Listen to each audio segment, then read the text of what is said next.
ব্যথা পাইছো না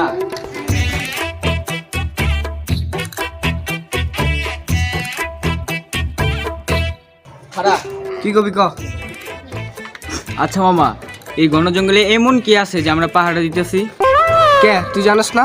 না তুই কি আসলেই জানোস না? না তুই কি সত্যিই জানোস না? আমি জানলি কি জিগাই তরে তাইলে হন ক এই জায়গায় সবচেয়ে মূল্যবান জিনিস আছে, এটা কি তুই শুনতে চাস? হালার পো এতক্ষণ পরে তোরা আমি কি কইলাম?